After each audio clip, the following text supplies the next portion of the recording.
I keep hearing the whole like trope about how SEO is dead, like the rise of AI search engines, and it's like it doesn't matter whether it's AI or search engines or algorithmic, it's all search. And so like we don't need a new acronym, we don't need AEO, we don't need it's just SEO. So I posted the screenshot and I was like, SEO is dead, quote unquote, and I said, grow up, babies.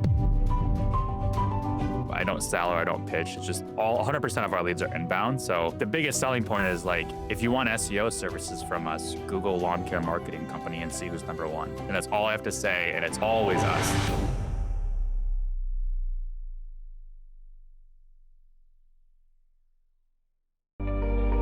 This podcast is brought to you by Penji. Penji is a creative subscription service that gives you access to pre-vetted, agency-trained creatives from all over the world. From graphic design to illustrations to social media management and web development, it's all included for one monthly price. It's time to say goodbye to the hassle of searching for top-notch creative talent. With Penji, you get quality and consistency delivered right to your inbox every day. Carefully crafted for you by humans, so meet your new creative team today. Head over to penji.co for more and enter the coupon code located within the podcast show notes.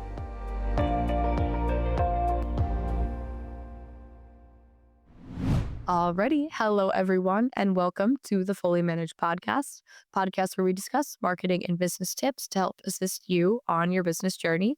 I'm your host, Shannon, Penji's partnership coordinator, and I'm joined here today with a very special guest, Jake Hunley from Evergrow Marketing. Thank you so much for joining me today.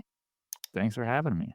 I really appreciate it. So could you start by telling us a little bit about yourself, if you would introduce yourself differently than I would, and anything in your professional career that you think is relevant to date? Yeah. So I've been kind of in the marketing world for the better part of 10 years now. I started a digital marketing agency with my business partner, Cody, who we both met at a marketing agency 10 years ago. And we specialize in the landscaping and lawn care industry specifically, bringing PPC, SEO, and the web development to the industry, and kind of had made a name for ourselves carving that out as kind of one of the top lawn care landscaping marketing agencies in that niche. And then 2.5 years ago, we started a podcast on agency growth, and we've been having fun with that. I'm happy that you're having fun with it. It's very similar to ours, so I'm happy that we're on base with the same kind of topic.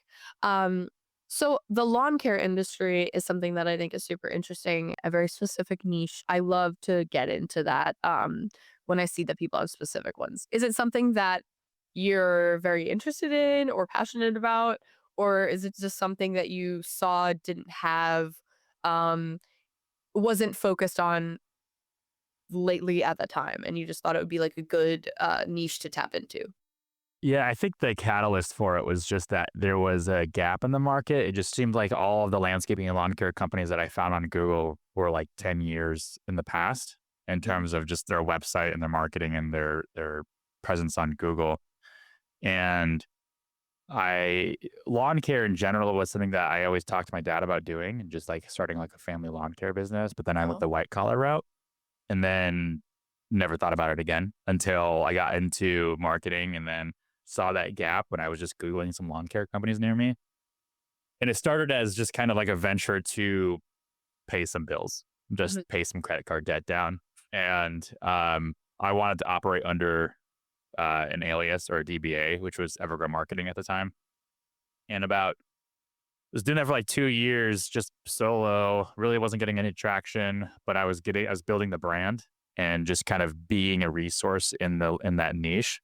And then 2019, my partner joined up with me, and then we just exploded from there. But the whole point of the niche to just focus on lawn care and just be in that industry was, if I knew that SEO was a primary service I wanted to offer, I felt weird about getting SEO clients by not doing SEO. So like everybody out there who has, just starts a marketing agency or a freelancer, work with digital marketing, it's always weird to me when the first reaction on how to get clients is by doing something that's not the marketing service that you're providing. So it's, you do social media marketing and they're like, yeah, to get social media clients, I cold call. It's like, well, that doesn't make any sense. Why don't you just do your own marketing?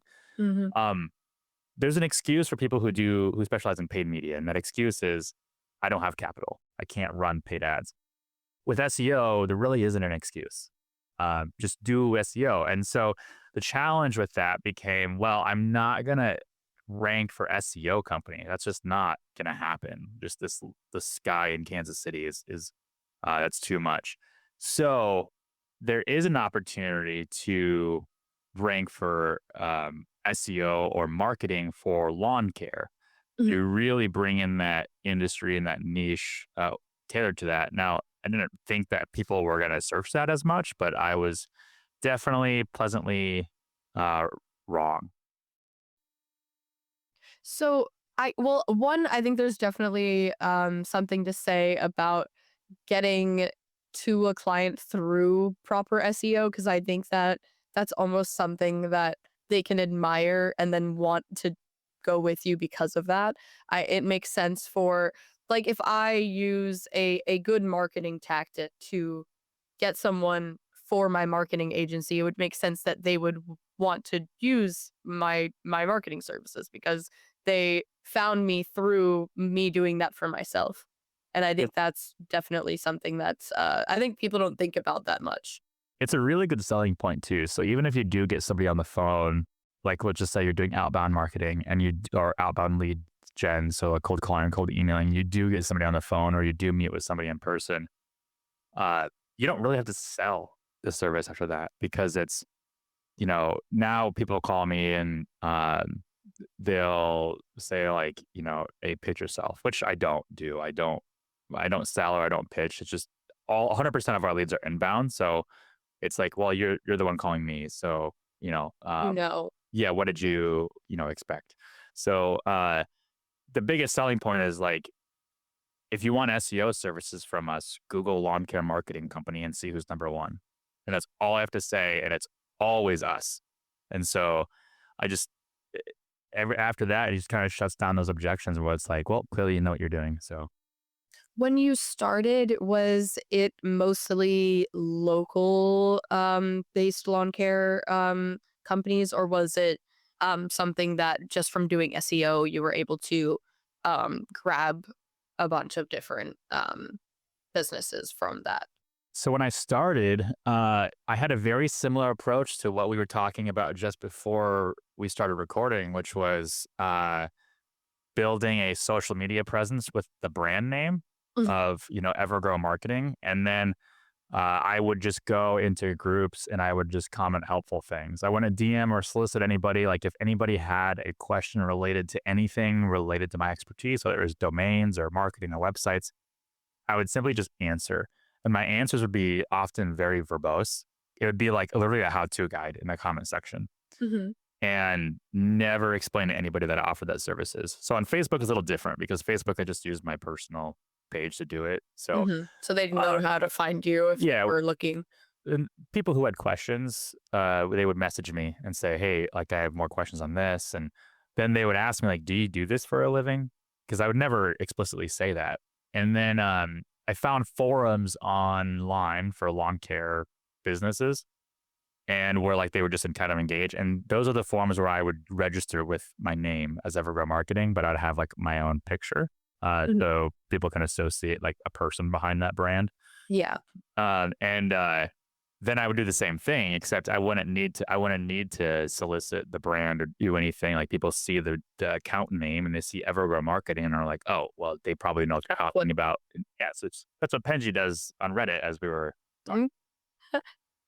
Yeah, no, it's exactly when people are looking for information and you help them, I think that's a good foot in the door kind of thing, or a yeah, no, foot is when um you're already helping them, and now if they have a need for more things or more services in which you provide, then it's much more likely to um for them to want to use your service based off of you already adding value to their lives.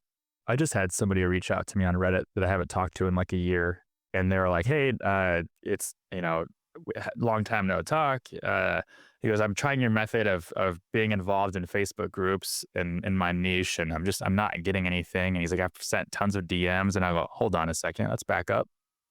I've never said send DMs. Yeah, that's cold outreach. That's Yeah, so I'm like, anything.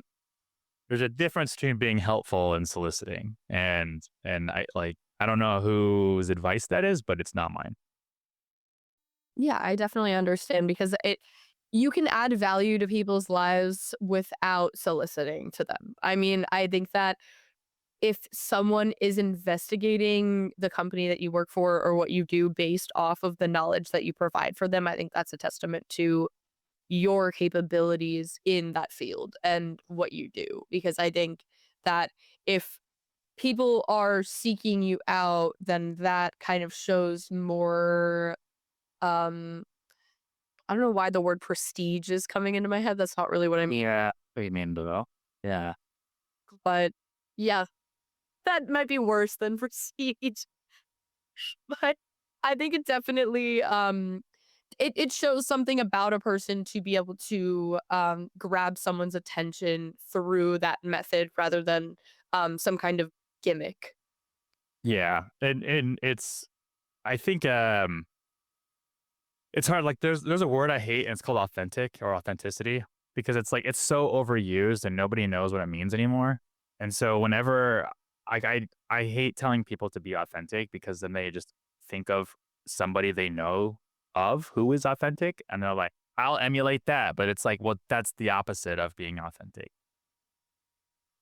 No, I definitely agree with that. I think that authenticity is gets kind of messy when people talk about it at this point. I think that it's definitely misconstrued as a concept, especially with I think the rise of LinkedIn, so to speak. I think that that is one of the biggest players in maybe maybe getting that misconstrued because a lot of people see these top voices or not even a top voice but like a big voice on LinkedIn and they'll feel like they have to emulate that in order to provide value, but I am on LinkedIn constantly and I see the same thing said multiple times in different ways and they're still getting traction. It's just the way in which you say it has to be authentic to you. There's a service out there that literally, I mean, there's probably multiple ones, but there's a bigger, well-known one that is that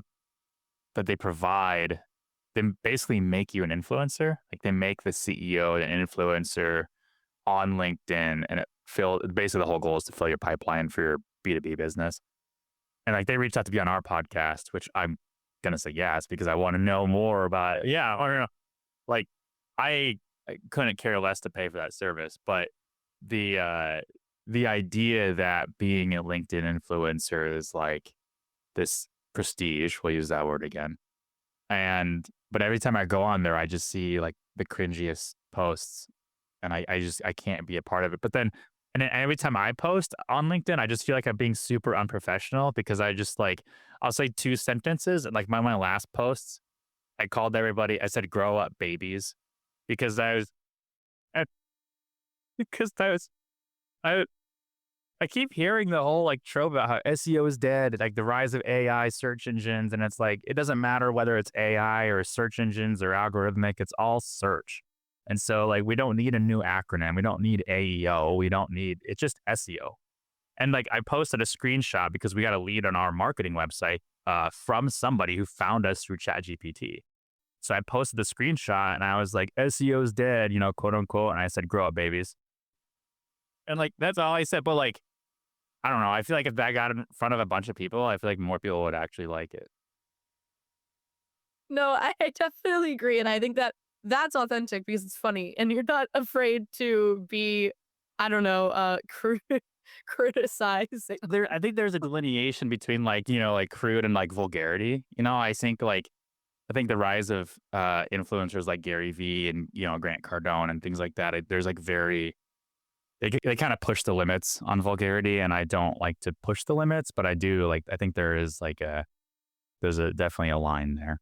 No, I think it's funny. I do definitely get I I do have a lot of double takes on LinkedIn, when looking at certain posts, and I think it's surprisingly very, I really didn't like it at first because I was like, "Oh, social media for professionals, that sounds awful and really, really boring." But it's it's so funny for someone who can find the humor in it. I love LinkedIn because you like, what people consider individually to be professional is so vastly different, and you can see a personality on LinkedIn where you're like, "Oh my god, I'd never say that to someone ever." In real life, no, you can never catch me saying that to another person, but people idolize this person, and that is insane. I It's what's insane is like it's like they have like people have like multiple personalities. Like they're on LinkedIn and like they're one way, then you're like your private Facebook account is not that way. I know, so funny. I just do really love LinkedIn because of its it's funnier because if that was posted on Instagram, it wouldn't be funny. But it's funny because it's in a professional quote unquote environment. And that's why it's so good because it's like, oh my God, like your job recruiters can see this, your potential clients can see this. Like, and it's hysterical to me. And I just find it very very fun. I at first thought it was a boring place to be, but it's not. I think it's better to to follow. It's better to follow owners who well own the companies or you know CEOs versus like people who are employed because then those people can be more of themselves. They don't have to worry about this recruiters I or things like that. Yeah, the people who are looking for jobs are much less crude on LinkedIn.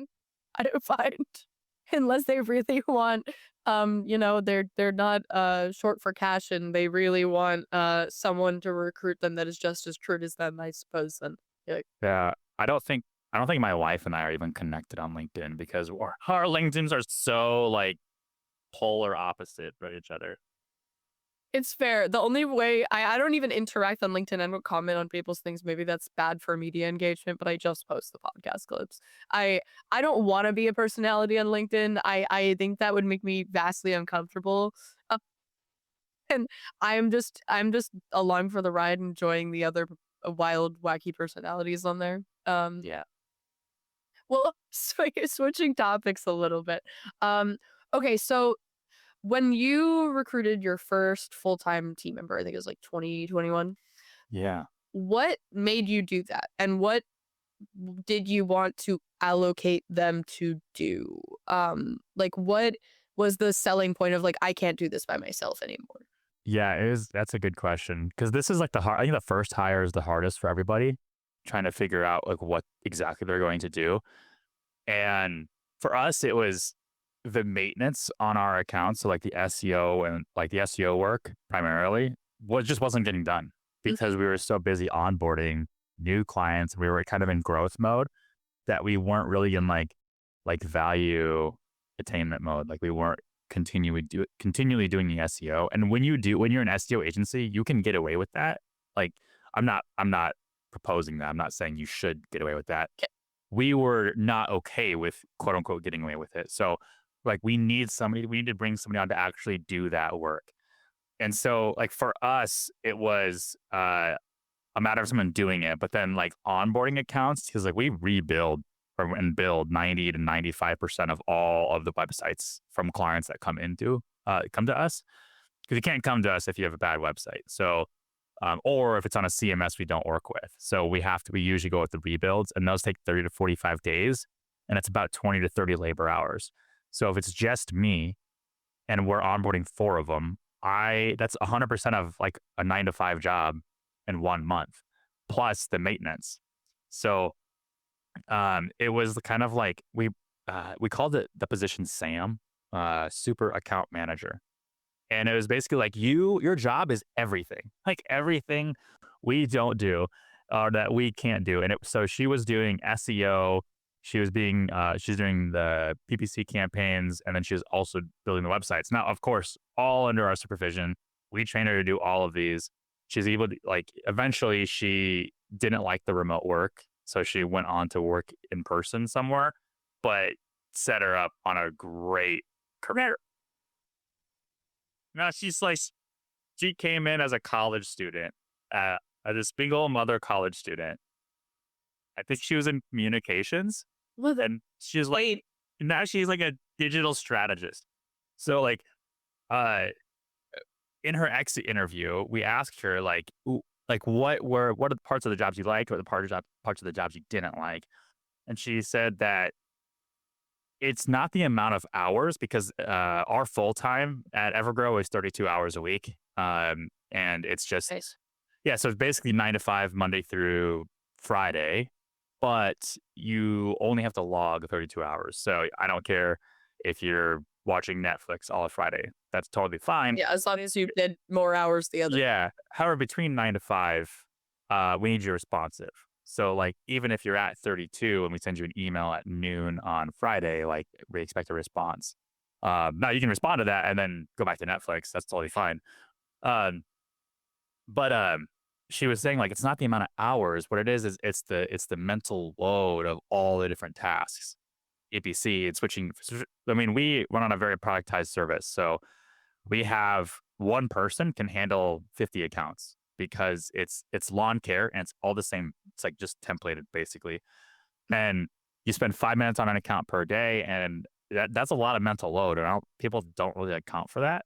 Mhm. And so not only that, but she's doing it between SEO and PPC and then also like onboarding new clients. And she's like, it was just a lot. So what we did after she left is we actually hired two part timers, split our hours up, split the Mhm. people up, and split the mind, like the capacity up.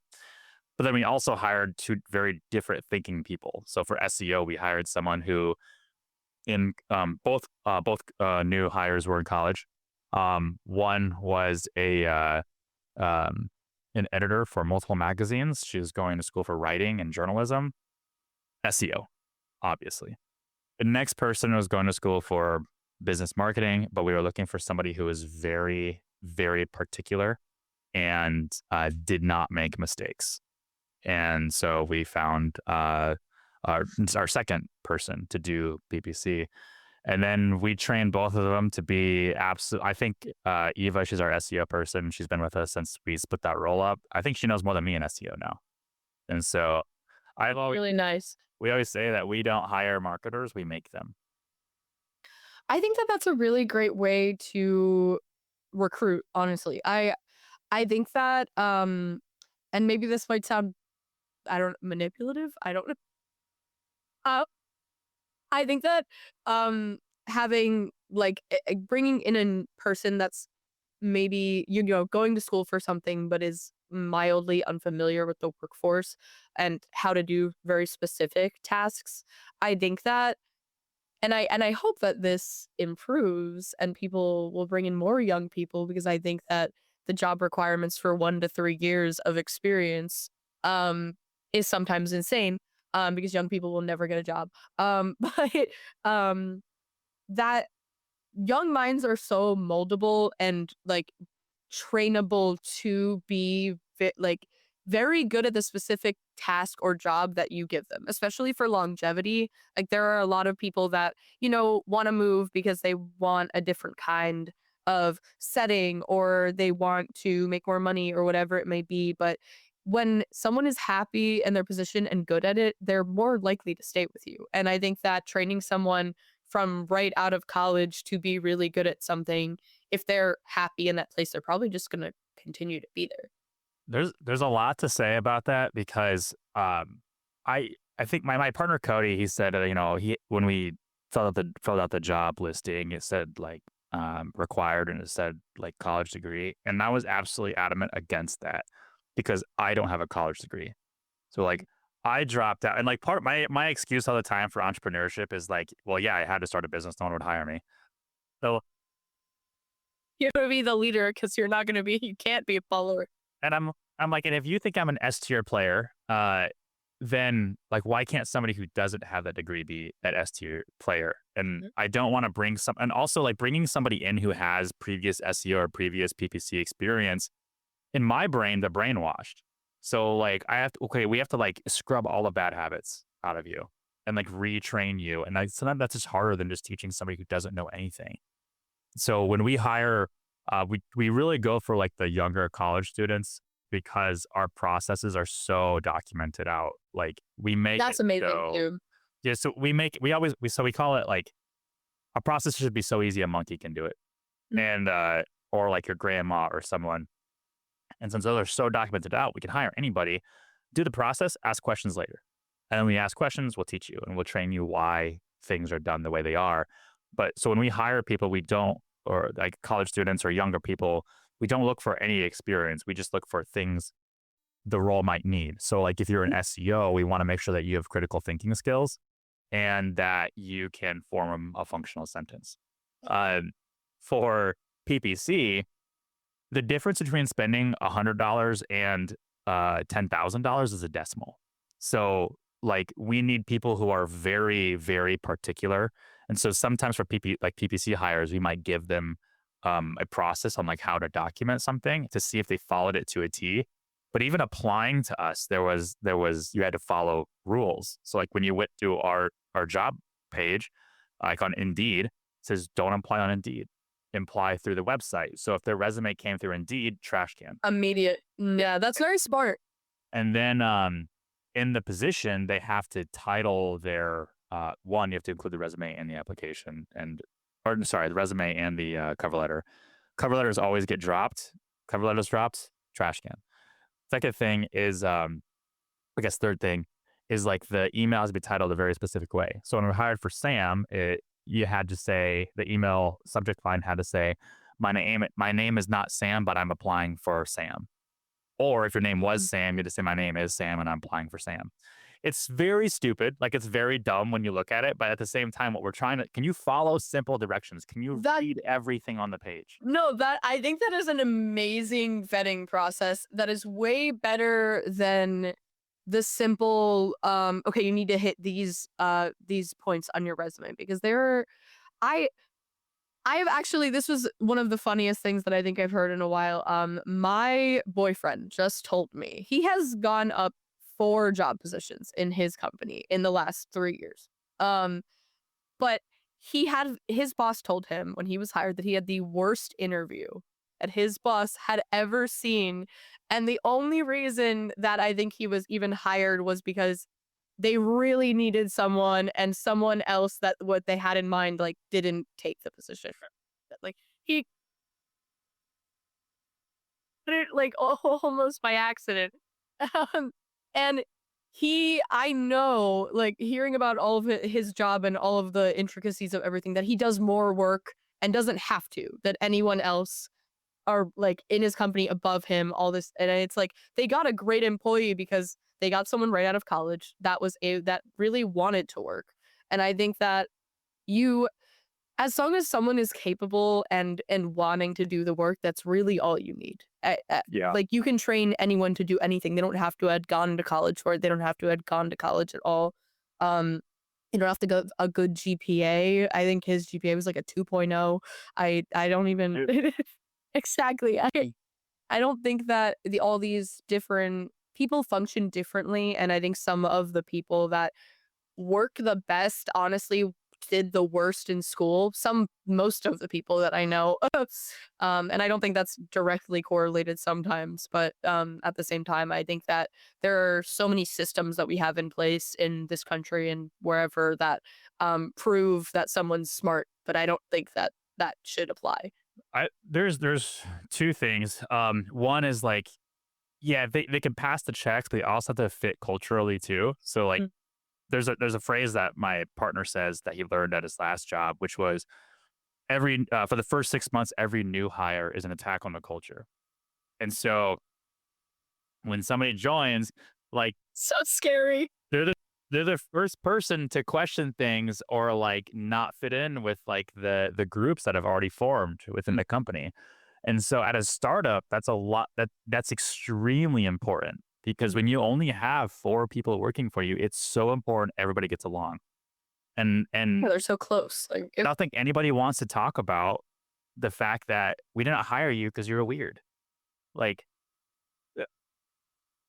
but like your resume could have been like perfect, but like sorry. You just so wait, but it is important. So important. And then Especially for a startup, I think, it would also be like, you'd feel awful, like, if everyone's already close-knit and you hire a weirdo because you're like, "Oh, they're qualified," yeah, and then the whole office is making fun of this weirdo, and you kinda feel bad about it. qualifications don't mean anything, especially if you can like lie about them. What's important is You you can, like, test critical thinking in the interview. So I'll ask questions that are just super weird. Like I'll ask like how many this is a common one. I've heard it before, but like how many pennies can fit on a bus? And then like someone says, I have no idea, a lot. Out. No critical thinking. 'Cause you don't need to tell me the answer. I just want to know. I want you to ask me, how big is the bus? Is it a shorter bus? Is it a longer bus? Is it a double decker bus? Are we talking like a little toy bus? Like and and Cars. and then like to walk me through how you would figure that process out. And like the other question I really like is what color is money? And like it sounds like a very corporate question, like, oh, we love money so much. Tell us what the color of it is. But as soon as somebody says, like, if we're hiring in the US, right? Because money is different all across the world. If we're hiring in the US and somebody just says green, it's like, okay, well, critical thinking, not totally there. But like, but also it's like, that's usually your first reaction. And well, every time we get like somebody who's like not from the country, like overseas or whatever, and they're applying for the job, the first thing they respond back is, well, what country are we talking about? And Mm. then, or it's like, even if they're in the US, it's like they said green. I'm like, oh, are dimes green? How about your credit card? There's money. Yep. Yeah. And so, it, I don't know. Some people might not like that, but we've been very lucky, or, strategic in the people that we've hired because of some of this stuff. No, I definitely admire that, and I do definitely like, wacky questions. I do like to ask them on the podcast. Sometimes we don't get to them, like, here, we're a little over time, but I'm gonna ask you one because you clearly like them. My favorite question to ask is, how many eggs do you think you can eat in a waking day? Yeah, so I would really come back to like, are we talking like quail eggs or are we talking like ostrich eggs? Because We're talking about, average chicken egg. okay, average chicken egg. So we've actually just had this discussion in our team chat. Not, I love that. I This is share. great, great I'm culture. gonna share this with our team too because it's hilarious. Um, in a whole day. Waking day, so not like 24 hours, Oh, like, okay. as long as you'd be awake. Yeah. Man, I could probably do 2 dozen. Okay. Yeah. Well, if, it depends too, because if they're You like, can have them any way. You don't have them, like, hard boiled or raw or whatever. You can cook them any way you want, but you have to eat them. I don't eat a lot. Like I'm generally at like 1,500 calories a day. So like I could probably eat 2 dozen, which is more than that. But uh, If you're pushing it. yeah. Right. Hold on. This is Okay. that's what's where do you what's 24 times 70 calories? Yeah, 1680. That's like Now right that up. you know off the top of your head how many calories an egg is, I'm, like, a little concerned about you. As drinking my healthy green shit too. So I got health as a priority right now in my life. 70 calories. Off the bat, not the noggin is full. Well, that is incredible. I'm happy you didn't say, like, 7. I think that if I was a hiring manager and someone said less than a dozen, I would be, "You're gone. You're not pushing yourself enough." I usually do like when I go to a restaurant and I'm like really hungry, I'll like how they have the calories next to like the food. I'll use the calories as a metric for how full I'll probably be. So like so if it's like it's 1,500 calories, I'm like I'll be really full. But if it says like 800 calories and I hadn't really eaten anything, I'm like I'm still gonna be hungry after this. My question about the calories on menus is, and maybe since you're a calorie expert, 70 calorie egg person, um well, because, okay, I think most people have not been trained to actually correctly read a serving label, like a Oh, calorie label. And obviously there's serving sizes and people will eat more than the serving size and then it's more than the calories that it's provided. Also, apparently calories are only determined by a specific weight class and not actually like including the entire population. So it's very arbitrary. But Yeah. on a menu, something I always wondered is there serving size or is it just that entire dish? Is this if you Yeah. finished it? So this falls on like advertising guidelines. So it's the whole dish. It's the whole dish. Yeah. Because if they can give you like, um, so because the way the restaurant calculates the calories is they do it by, how like the individual pieces. So if like this has 2 slices of cheese, they look up like There's like the wrong, yeah, and they just add it up. So usually it's not even like fully accurate because the only way to actually determine calories is like literally by like burning it in water and doing like the whole like measurement we did in chemistry class in junior year, but they're not doing that. interesting. Well, that makes me feel so much better actually because I never finish anything. And maybe you wouldn't hire me for that. I haven't started. I recently, ever since I took my health seriously like a year ago, like I've been like not finishing my entire plate at restaurants. I never finish my entire plate. I don't even know how it's physically possible because the portion sizes at restaurants are usually huge, unless you're going to a Michelin star restaurant. Well, And they're giving you like this little tiny cake. you look at any restaurant menu, like a burger and fries and whatever, and it's like 1,500 calories. That's literally your entire day right there at that one sitting. So I don't want to think about that. Yeah, but that's true because if I do eat something like that, I feel like awful the whole day, and I know that that's because Yeah. I wasn't meant to eat my calorie intake in one meal. no, you guys treat it as 2 meals. It's $30. That's $15 a meal. I have breakfast. Yeah, Cool. and then you have lunch. That's what I do. I split my meals. And it's much. I feel like slightly healthier, even if it's not good for me. Yeah. Well, this is a really funny note to end on. We are out of time.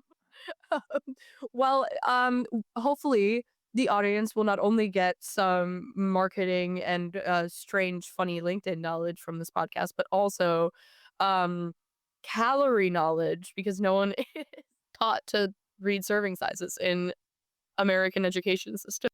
Be healthy out there, everyone. Oh, thank you so much for joining me today. This was very fun. I'm sorry that maybe we didn't get to touch on as many marketing topics as you probably hoped. Nah, totally fine.